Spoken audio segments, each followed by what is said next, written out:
kita tetap mengucapkan syukur kepada Tuhan, dan Tuhan masih memberikan panjang umur dan kesehatan sehingga kita bisa berkumpul di tempat saudara kita yang ada, untuk kita bisa mempermuliakan nama Tuhan. Sebelum kita mendengarkan firman Allah di pagi hari ini, mari kita bersama-sama untuk menyanyikan satu nyanyian kemurahan-Mu lebih dari hidup. Kita akan menyanyikan nyanyian ini sambil bangkit berdiri.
Di dalam nama Tuhan kami Yesus Kristus, Kepala Gereja, mempelai pria surga yang kami kasihi dan yang telah mengasihi kami. Tuhan, pagi hari ini kami bersama seberapa umat-Mu yang ada, kami datang kembali di bawah kaki Tuhan. Kami mengucapkan syukur yang mana Tuhan masih memberikan kesehatan kesehatan bagi kami, untuk kami boleh memuji Tuhan di pagi hari ini. Terlebih amat untuk kami bisa mendengarkan kebenaran firman daripada Tuhan. Itu sebabnya Tuhan, sebelum firman ditaburkan oleh hamba pagi hari ini, sucikan, kuduskan hati pikiran kami ya Tuhan, dan mampukan kami untuk kami bisa mengerti apa yang menjadi maksud Tuhan lewat pemberitaan firman Allah di pagi hari ini. Itu sebabnya Tuhan, Dikau pakai akan hamba ini, sekalipun hamba-Mu tidak berbeda antara satu dengan yang lain. Hamba-Mu pun juga manusia yang penuh kelemahan, banyak kekurangan. Namun Tuhan, biarlah roh Tuhan selalu memimpin hamba-Mu ini di dalam menyampaikan kebenaran firman Allah, agar firman yang akan disampaikan di pagi hari ini benar-benar bisa jadi berkat bagi kami. Bahkan kami yakin dan percaya kuasa firman sungguh-sungguh tidak pernah berubah. Kuasa firman Allah untuk mengubah kehidupan kami dari hidup yang lama menjadi hidup yang baru, yang berkenan di hadapan Tuhan. Terima kasih sekali lagi Tuhan, urapi mulut lidah hamba-Mu ini. Berikan roh hikmat, akal budi yang dari surga. Ya roh Tuhan yang akan memimpin hamba-Mu ini untuk menyampaikan firman Allah. Kami sambut firman-Mu di pagi hari ini hanya di dalam satu nama yang besar dan ajaib, yaitu di dalam nama Tuhan dan Yesus Kristus, Kepala Gereja mempelai pria surga yang tetap menjadi pembela dan pemelihara kami. Haleluya, haleluya, amin.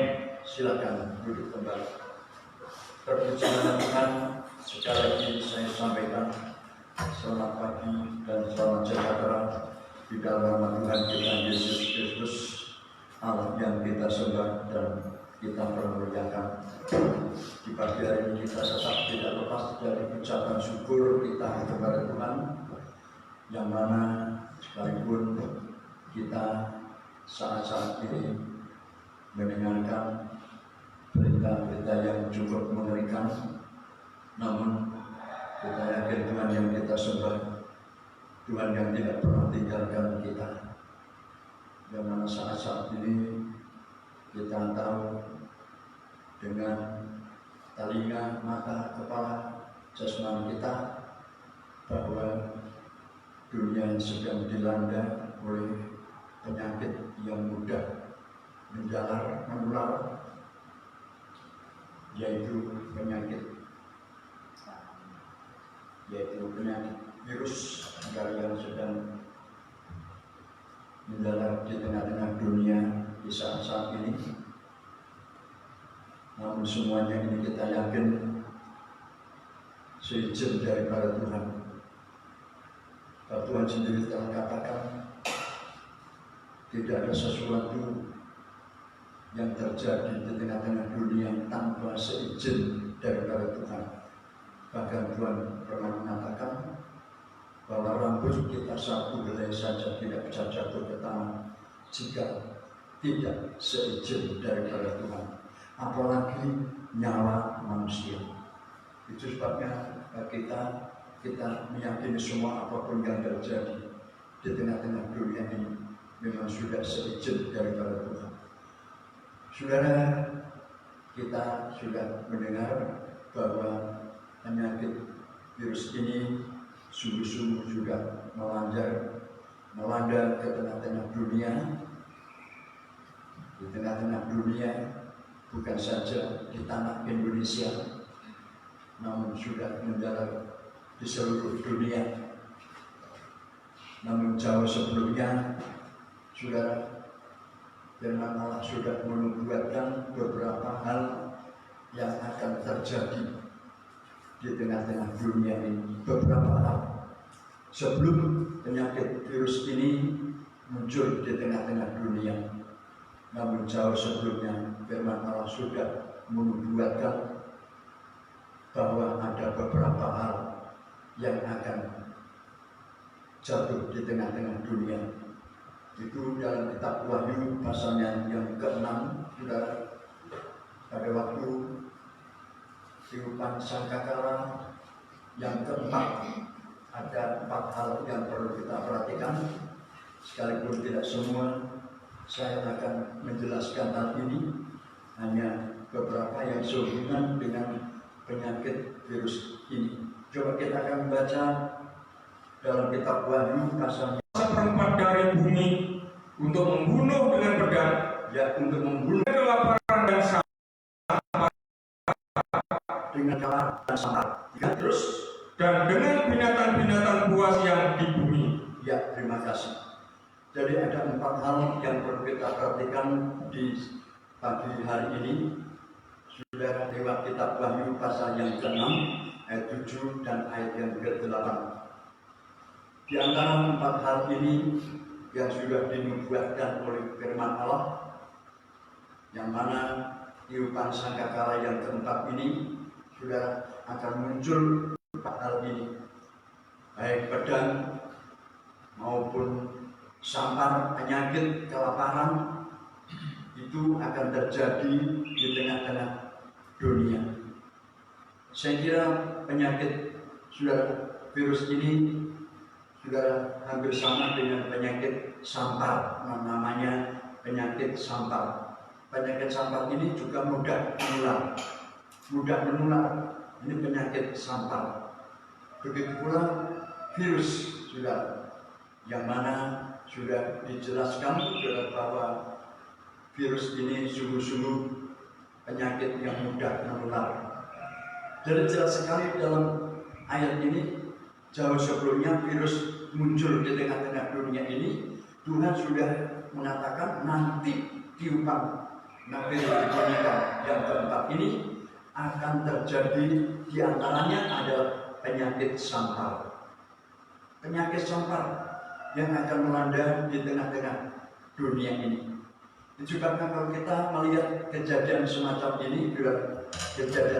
ini, sungguh-sungguh kita meyakini bahwa firman Allah itu adalah ya dan amin adanya.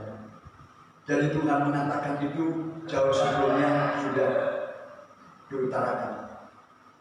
diutarakan, dan saat ini sudah muncul salah satu di antaranya, yaitu virus atau penyakit sampar yang mudah sekali untuk menjalar, mudah sekali untuk menular. Juga bagi kehidupan kita, mari kita usahakan dengan sungguh-sungguh. Kita yang jauh dari Tuhan ini, kita usahakan agar supaya kita ini semakin dekat kepada Tuhan. Jangan semakin jauh dari Tuhan, tapi justru sebaliknya, kita harus semakin dekat kepada Tuhan. Sebab hanya Tuhan yang berkuasa untuk melenyapkan segala macam penyakit apapun bentuknya.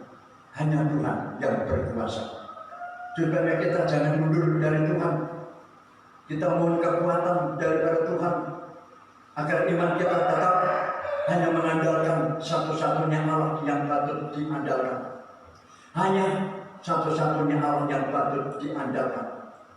Sebabnya bagi kehidupan kita, sekalipun ada berita semacam ini, kita berserah saja kepada Tuhan.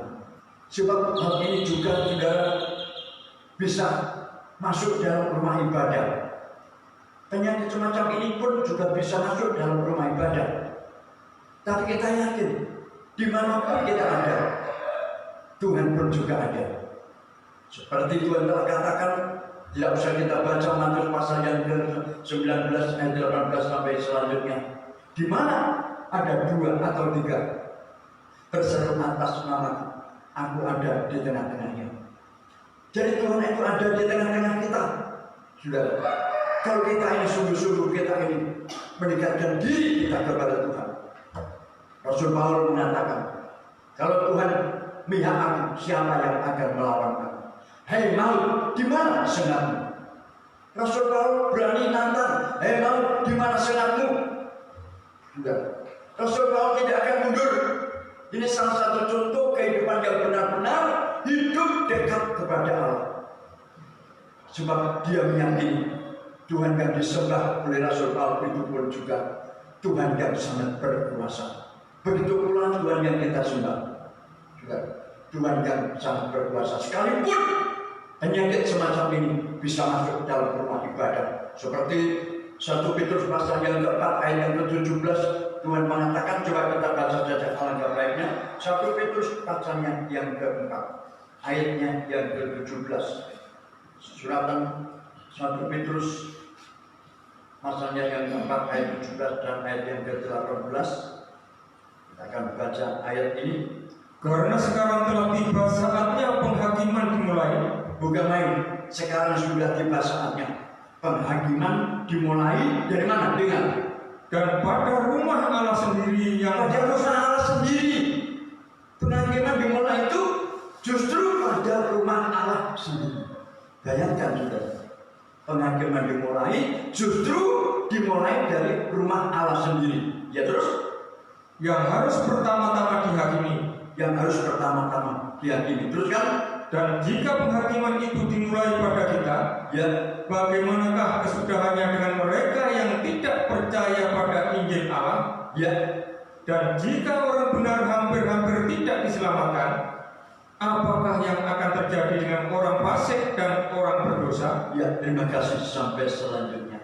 Jelas sekali dalam ayat ini juga bisa masuk dalam rumah Allah. Dihakimi terlebih dahulu adalah rumah Allah.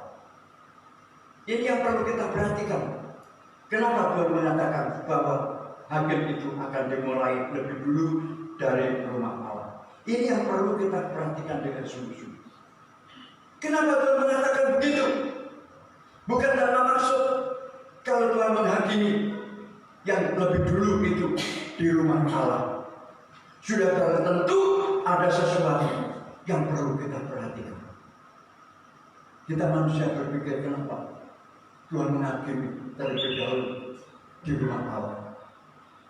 Kenapa? Ini yang perlu kita pikirkan. Kenapa kok di rumah Allah? Tentu bagi Allah sungguh-sungguh sudah ada sesuatu yang perlu kita perhatikan. Itu sebabnya bagi kehidupan kita, mari kita sungguh-sungguh kita kembali kepada pribadi kita masing-masing. Kalau penghakiman didahulukan di rumah Allah, sudah tentu ada sesuatu hal yang perlu kita perhatikan. Apa yang perlu kita perhatikan? Kita membaca dalam kitab Yehezkiel. Kita akan membaca Yehezkiel pasalnya yang ke-14. Bagaimana? Jangan lepas dari kata-kata tadi. Penghakiman akan dimulai dari rumah Allah. Apa sebabnya? Nah, ini yang perlu kita perhatikan. Apa sebabnya Tuhan mengizinkan penghakiman akan dimulai dari rumah Allah? Apa sebabnya? Kita baca ayat 12. Ayat 12 kita baca. Pasal 14, Yehezkiel 14 ayat 12. Kemudian datanglah firman Tuhan kepadaku. Ya. Hai anak manusia, kalau sesuatu negeri berdosa kepadaku dengan berubah setia dan aku mengacungkan tanganku melawannya, Nah, aku mengacungkan tanganku melawan. Terus dengan memusnahkan persediaan makanannya dan mendatangkan kelaparan atasnya, laparan diulang kembali itu Wahyu pasal 6 tadi. Ya teruskan.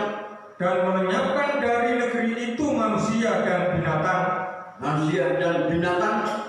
Biarpun di tengah-tengahnya berada ketiga orang ini, yaitu Nuh, Daniel, dan Ayub, mereka akan menyelamatkan hanya nyawanya sendiri karena kebenaran mereka. Demikianlah firman Tuhan Allah.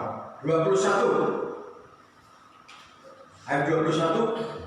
Ya, inilah firman Tuhan Allah. Ya, Jauh lebih dari itu, kalau aku mendatangkan keempat hukumanku yang berat-berat, ya, yaitu pedang, ya, pedang, kelaparan, binatang buas, ya terus, dan sampar atas Yerusalem untuk melenyapkan daripadanya manusia dan binatang. Ya, terima kasih.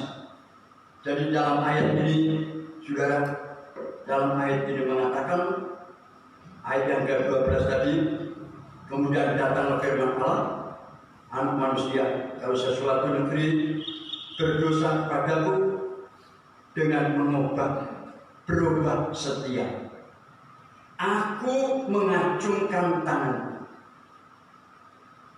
Tuhan mengacungkan tangannya karena berobat setia. Ini yang menjadi kemerosotan orang Kristen, yang bisa menyebabkan Tuhan mengacungkan tangannya untuk mendatangkan malapetaka hanya gara-gara berobat setia. Manusia menganggap berobat setia itu sepele, enteng, perkara biasa. Tapi di hadapan Tuhan, orang yang berobat setia itu sungguh-sungguh cukup menyakitkan hati daripada Tuhan. Sehingga Tuhan tidak jalan yang lain kecuali mengacungkan tangannya. Karena berobat setia, dulunya begitu setia di gereja, dulunya begitu setia melayani, dan setia berdoa. Sekarang sudah merosot. Rohani mereka itu merosot. Ini yang bisa menimbulkan penyakit sangkal. Kemerosotan rohani orang Kristen ini. Di bagi kehidupan kita harus hati-hati. Kita harus hati-hati. Baru berobat setia saja Tuhan mengacungkan tangannya untuk mendatangkan malapetaka. Baru berobat setia saja Tuhan sudah mengacungkan tangannya untuk mendatangkan malapetaka. Bagaimana kehidupan kita? Adakah tanda setia di dalam kehidupan kita? Kalau saya membaca ayat ini sungguh-sungguh, saya teringat pengalaman zaman dulu yaitu bangsa Israel. Bangsa Israel sudah pada waktu Musa naik ke gunung selama 40 hari 40 malam. Bangsa Israel yang dipimpin oleh Pak Musa, oleh Pak Harun, sudah Pak Musa naik ke gunung dan dipimpin oleh Harun. Tapi nyatanya apa yang mereka perbuat? Apa yang mereka perbuat bukan saja berubah setia, tapi justru bangsa Israel ini berani menyembah kepada berhala.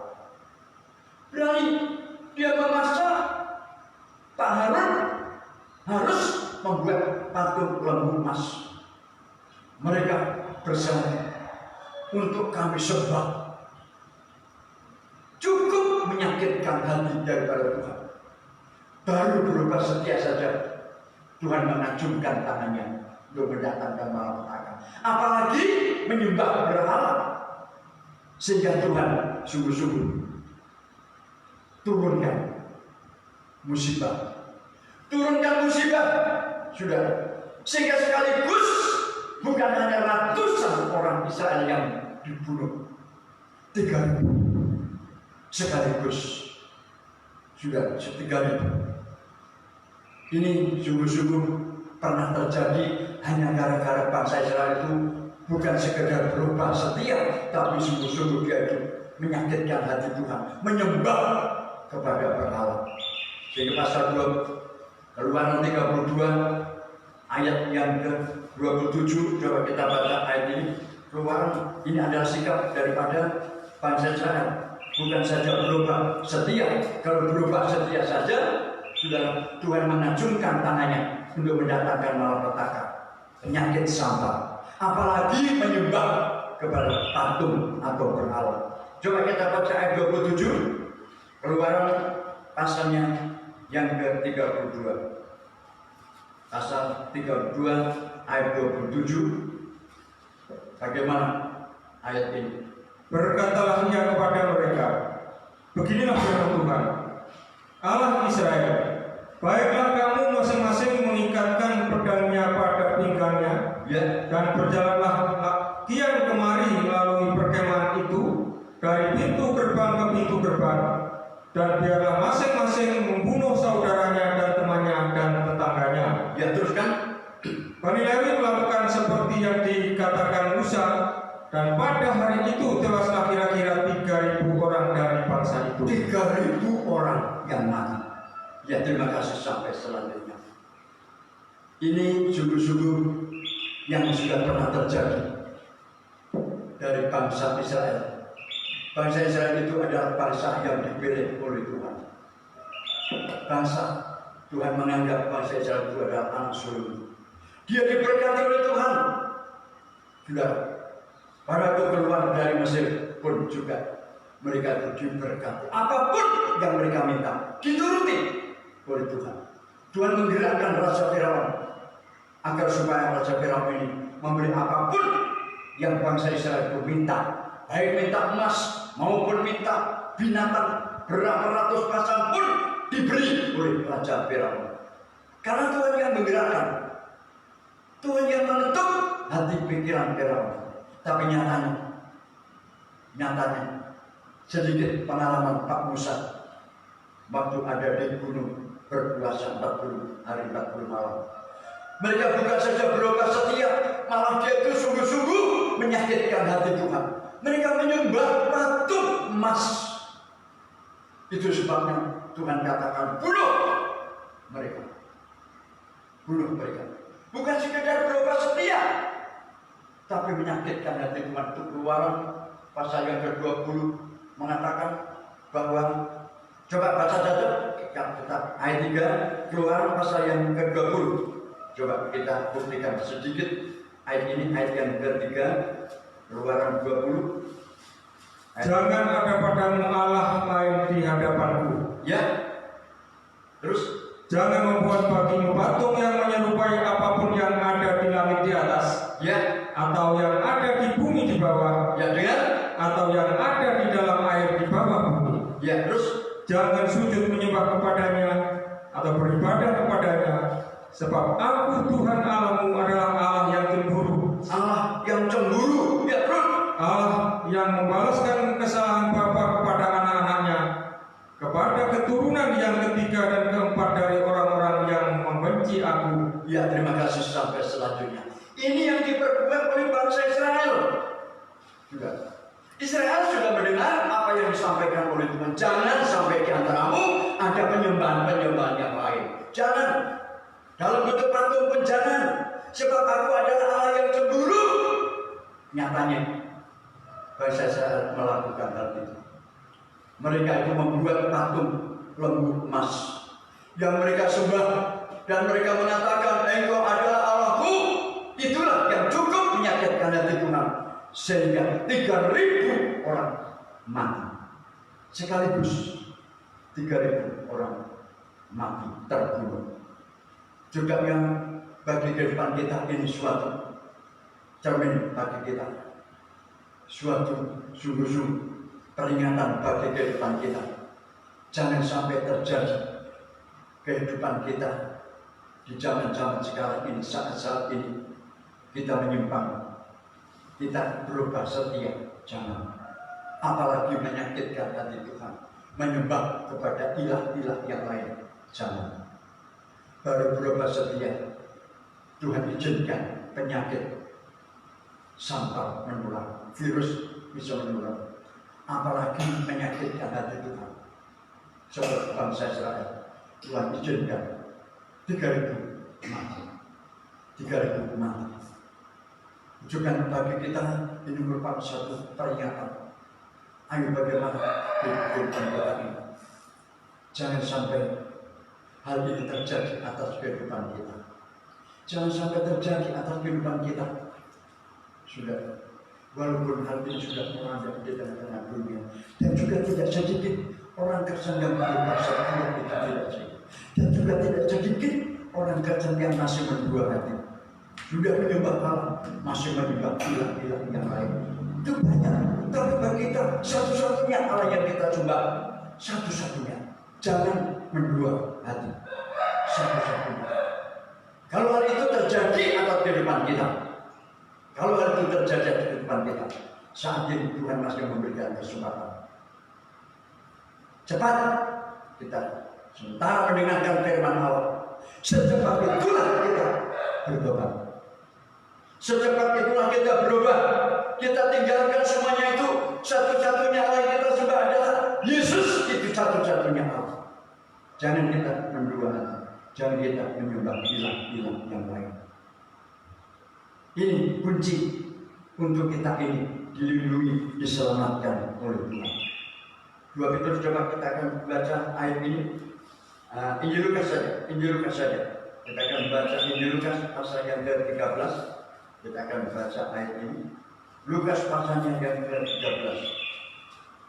Bagaimana firman Allah mengingatkan kita untuk menghadapi kalau saja hal ini terjadi atas kehidupan kita, cepat kita ini bertobat. Lukas pasal 13 ayat 1. Pada waktu itu datanglah kepada Yesus beberapa orang membawa kabar tentang orang-orang Galilea yang darahnya dicampurkan Pilatus dengan darah korban yang mereka persembahkan. Ya, teruskan. Yesus menjawab mereka, "Sangkamu orang-orang Galilea ini lebih besar dosanya daripada dosa semua orang Galilea yang lain, karena mereka mengalami nasib itu?" Apakah kamu anggap itu lebih besar dosanya dibandingkan dengan orang-orang lain? Terus bagaimana jawabannya Tuhan? Tidak. Tidak. Bukannya itu lebih besar dosanya dibandingkan dengan yang lain. Bukan, tidak. Tapi Kataku kepadamu, kata Tuhan kepada kita, ya. tetapi jikalau kamu tidak bertobat, Nah, dengar, jika kamu tidak bertobat, dengar, kamu semua akan binasa atas cara demikian. kamu akan binasa seperti orang itu. Jadi kuncinya untuk kita luput dari bahaya itu adalah tidak ada lagi kecuali bertobat. Bertobat. Ini kunci untuk kita dilindungi oleh Tuhan. Kalau ada tanda pertobatan, Tuhan tetap lindungi. Betapa pentingnya pertobatan itu bagi kehidupan kita. Sebabnya Tuhan tekankan dalam 1 Petrus 1 ayat 23, kamu harus dilahirkan kembali, bukan dengan benih yang tanah. Coba deh 1 Petrus 1 ayat 23 bagaimana? Ini tekanan Tuhan, peringatan Tuhan yang tegas bagi kehidupan kita. 1 Petrus 1 ayat 23. Coba kita baca ayat ini. Karena kamu telah dilahirkan kembali bukan dari benih yang fana. Nah, kamu telah dilahirkan kembali bukan dari benih yang fana, ya, tetapi dari benih yang tidak fana. Apa itu? Oleh firman Allah yang hidup dan yang kekal. Oleh firman Allah. Ini yang sangat berharga sekali di hadapan Tuhan. Kita harus dilahirkan kembali bukan dari benih yang fana, tapi benih yang tidak fana, yaitu firman Allah. Ini yang berkuasa untuk melahirkan kita dari kelahiran yang baru. Sebab apa kita, saudara, kelahiran pertama ini tidak harus kita banggakan. Kelahiran yang pertama dari orang tua tidak bisa kita banggakan, tidak bisa menjamin pasti kamu selamat, tidak bisa. Tapi yang bisa menjamin keselamatan manusia itu adalah kalau ada tanda kelahiran yang kedua, yaitu dari firman Allah. Ini kuncinya untuk kita ini bisa selamat. Bisa selamat. Kita harus rela, kita harus mau dilahirkan kembali. Jangan kita keraskan hati. Ayo kita serahkan sepenuh ke dalam tangan daripada Tuhan, agar kehidupan kita ini ada tanda kelahiran baru, ada tanda pertobatan. Kita tinggalkan kehidupan yang lama, yang tidak berkenan di hadapan Tuhan. Namun kita tetap, kita ini hidup baru yang berkenan di hadapan Tuhan. Sebabnya sekali lagi saya katakan, betapa pentingnya tanda pertobatan itu terjadi atas kehidupan kita. Jangan hanya sekedar kita bisa mengatakan bertobat, tapi kita wujudkan. Adakah, benarkah kehidupan kita ini sudah ada tanda pertobatan? Sebab justru kehidupan yang ada tanda pertobatan itulah yang tetap dilindungi oleh Tuhan. Yang tetap dilindungi oleh Tuhan. Coba kita baca saja dalam ayat selanjutnya bagaimana? Bagaimana ayat selanjutnya? Ya, ayat selanjutnya pasal 13 tadi bagaimana? Ayat selanjutnya ayat yang ke-6. Nah, bagaimana? Ayat berapa tadi? Bertobat. Ya, pasal berapa tadi? Pasal lupa. Tadi pasal berapa? 1 Petrus saja. Ya, 1 Petrus pasal 1. Pasal 1. 1 Petrus 1. Oh iya, coba Injil Lukas pasal 13 tadi. 1 Petrus pasal 1. Dari Lukas pasal 13 tadi. Lukas pasal 13. Ya. Ayatnya yang ke-6. Lukas pasal 13.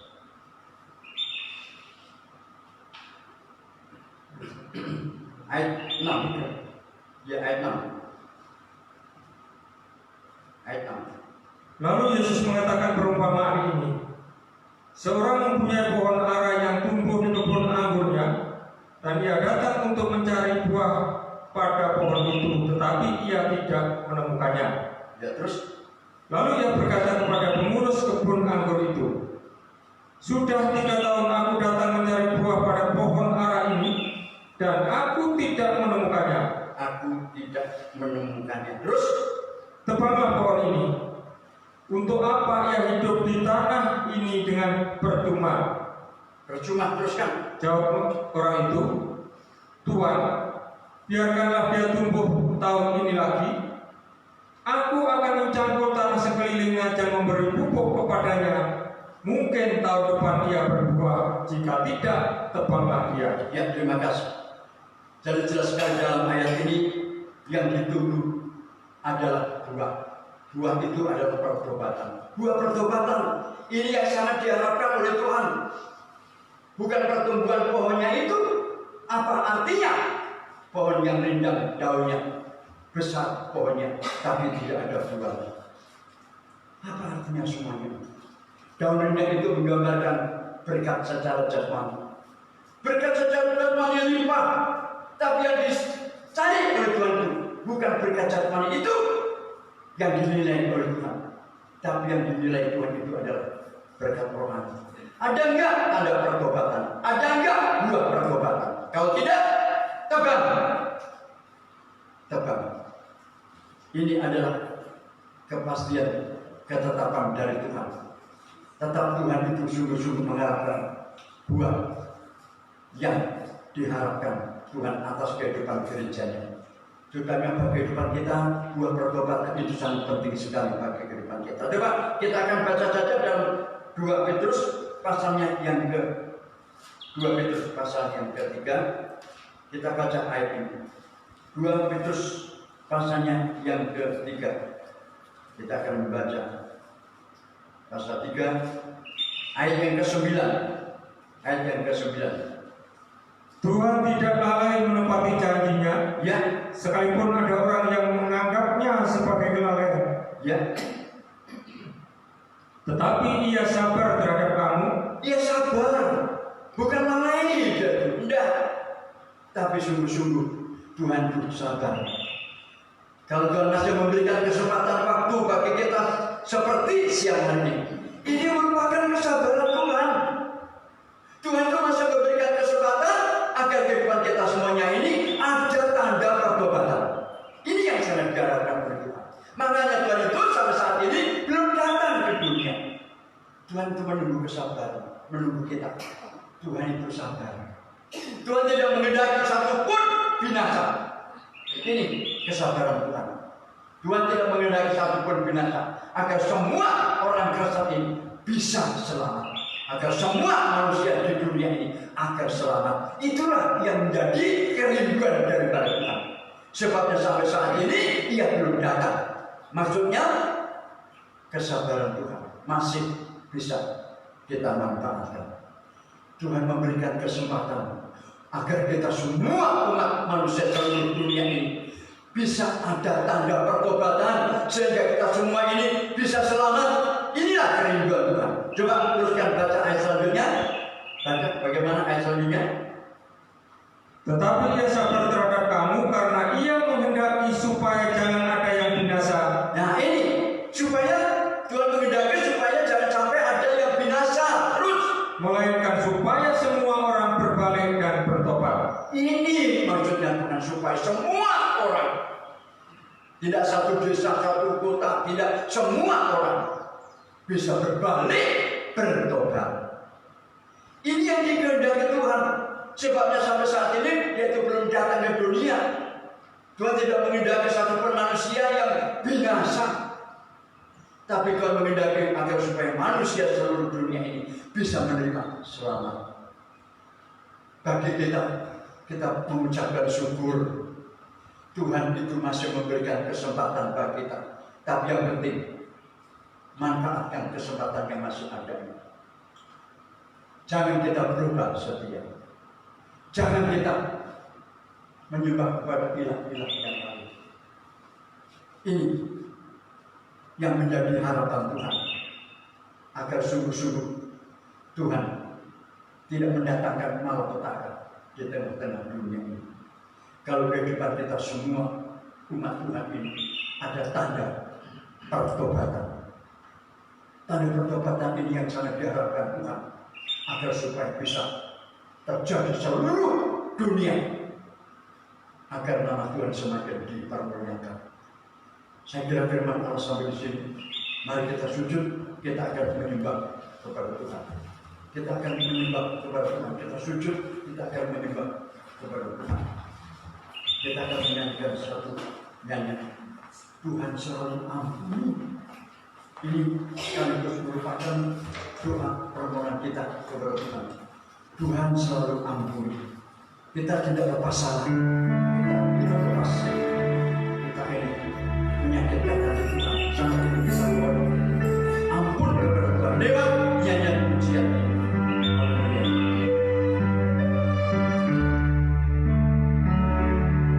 Sambil kita menjadi hubungan dengan Tuhan. Tuhan selalu ampuni.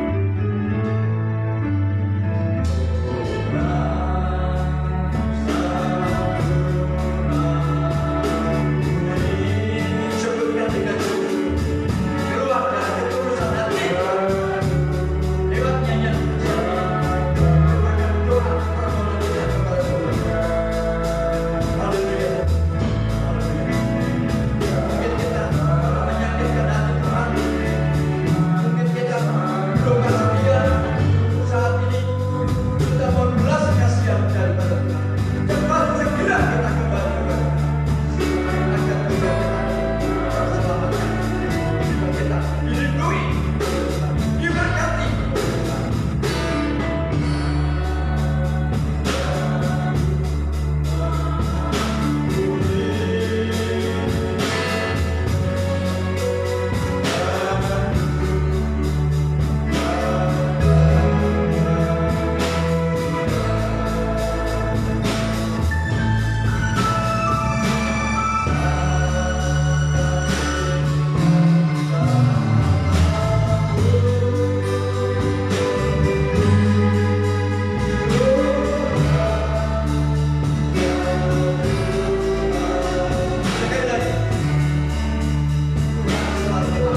bagi kau siang hari ini bersama umatmu yang ada.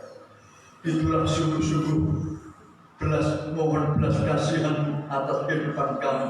Kami manusia yang banyak dosa dan salah. Kami ini ya Tuhan sering kali berubah setia. Itu sebabnya Tuhan, kami mengucapkan syukur di siang hari ini, yang mana Tuhan telah ingatkan kami lewat firman Allah. Sekalipun firman-Mu sudah menegur atas kehidupan kami, sudah Tuhan mengingatkan kami semuanya ini, sudah mengoreksi setiap kami yang ada. Kami tidak akan menolak kebenaran firman-Mu. Sungguh-sungguh kami mohon belas kasihan-Mu. Ampuni segala dosa dan kesalahan kami ya Tuhan. Ampuni dan sucikan, kuduskan, agar kehidupan kami semuanya ini, tanda pertobatan itu menjadi milik kami para umat-Mu. Terima kasih Bapa, terima kasih.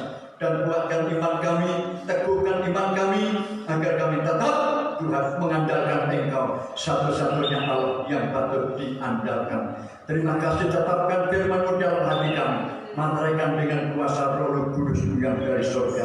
Kami yakin dan percaya, sekalipun hamba-Mu sudah berhenti berbicara tentang firman Allah, namun firman yang tidak disampaikan di siang hari ini adalah firman yang hidup, firman yang berkuasa, yang tetap berbicara di dalam hati kami masing-masing. Dan sebelum kami berpisah satu dengan yang lain, Tuhan, kami bersama umat-Mu yang ada, kami berdoa buat para domba-Mu yang tidak bisa hadir di tempat ini, yang mungkin dalam keadaan sakit.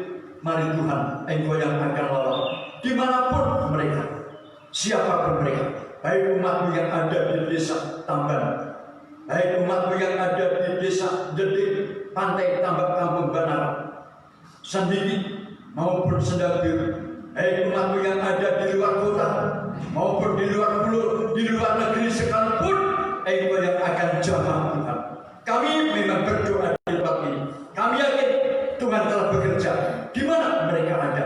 Itu sebabnya Tuhan, Engkau mengulurkan tangan kuasa yang dari surga. Setan penyakit apapun bentuknya yang mengganggu tubuh umat-Mu yang Kau percayakan atas budak kami, Kau hancurkan dengan kuasa darah Yesus. Darah Yesus menyatakan mujizat-Mu di siang hari ini. Kami yakin Tuhan telah bekerja. Dan tolong domba-Mu yang ada masalah-masalah yang lain pun kuatkan iman mereka.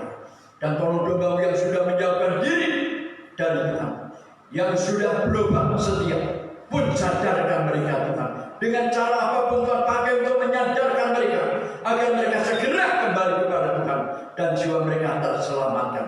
Kami hamba-Mu tidak mampu menarik satu jiwa pun. Kami yang bisa menyerahkan semuanya ini ke dalam tangan daripada Tuhan, agar Tuhan yang akan sadarkan mereka bahwa hidup manusia tidak tergantung dari makanan, tidak tergantung karena masih muda, tidak tergantung karena masih kuat sekalipun. Namun hidup manusia seluruh dunia hanya tergantung dari firman yang keluar dari mulutnya Allah. Terima kasih Bapa, terima kasih, dan juga Tuhan, Indonesia semuanya ini, Tuhan, Engkau yang akan tolong, Engkau yang akan kuatkan iman kami semuanya Tuhan. Dan Kau tolong Tuhan umat-Mu yang menderita sakit kena virus, Tuhan, Engkau yang akan lawat, Engkau yang akan jamah. Kalau ada di rumah sakit, kiranya Tuhan yang akan pakai dokter yang menanganinya. Berikan roh hikmat, akal budi dari surga, dokter yang menanganinya, agar tidak mengalami kesulitan, namun benar-benar merasa campur tangan daripada Tuhan. Terima kasih Bapak, terima kasih, dan juga Bapak pejabat bangsa kami Indonesia ini, mulai dari Bapak Presiden beserta stafnya, sampai Bapak Gubernur, Bapak Bupati, Bapak Camat, sampai stafnya, sampai kepala desa pun dipakai dengan sungguh-sungguh dan berkati Tuhan. Haleluya, berkati agar nama Tuhan semakin dipermuliakan. Terima kasih Bapak, terima kasih. Entar kami pulau lindungi, jauhkan kami dari gangguan dan mara bahaya. Saudara sekalian yang dikasihi Tuhan dan yang mengasihi Tuhan, terimalah berkat daripada Allah Bapa, kasih dan Tuhan Yesus, persekutuan Roh Kudus yang akan menyertai kita siang hari ini sampai selama-lamanya. Pulanglah dengan sejahtera, damai dari Tuhan kita Yesus Kristus, Kepala Gereja mempelai pria surga yang kami kasihi. Dan juga kami tidak lupa Tuhan berdoa buat umat yang bekerja baik di Tamben maupun di luar kota Bulu, di luar negeri. Berkati mereka semua Tuhan, baik jasmani maupun berkat rohani. Terima kasih di dalam nama Tuhan kami Yesus Kristus kami alaskan doa ini. Haleluya. Amin. Selamat siang Tuhan berkati.